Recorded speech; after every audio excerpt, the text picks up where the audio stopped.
Rebel groups have rejected a peace offer from Myanmar's embattled junta, which is reeling from battlefield losses and defections in a civil war that has dragged on for more than 3 years. This is dictatorship's first such outreach since it seized power in 2021. It also comes after a ceasefire brokered by China in the northern Shan state fell apart. The junta called on ethnic armed groups and terrorist insurgent groups to communicate with us to solve political problems politically, also urging them to join elections planned for next year.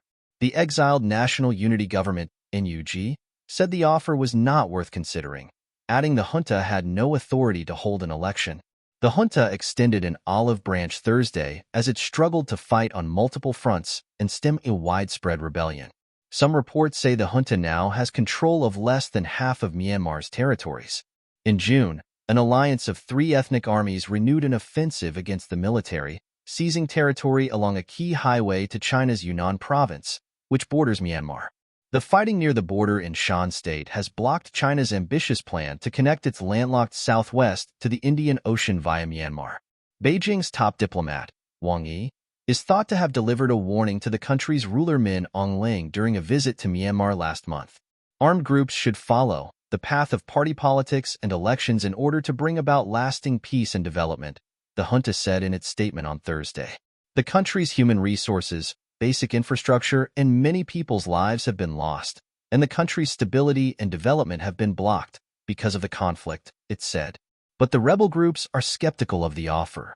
The Karen National Union, KNU, which has been fighting for decades with the military for more autonomy along the border with Thailand, told AFP news agency that talks were only possible if the military agreed to common political objectives. Number 1. No military participation in future politics. 2. The military has to agree to a federal democratic constitution, KNU spokesman Pato Sautane told AFP. Number 3. They have to be accountable for everything they have committed, including war crimes and crimes against humanity, he said. No impunity.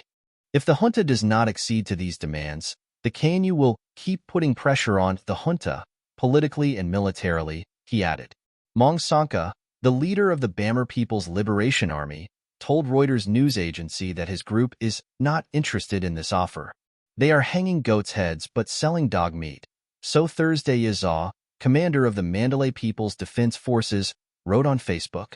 After the military ousted Myanmar's democratically elected government in 2021, peaceful protests were met with killings and arrests.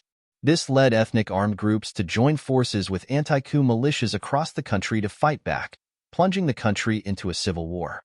At least 50,000 people have been killed since the coup and more than 2 million people displaced, according to the United Nations. The UN warned last week that Myanmar was sinking into an abyss of human suffering. Eyewitnesses had previously told the BBC about how the military has tortured people in its custody, including by pouring burning petrol on them and forcing some to drink their urine.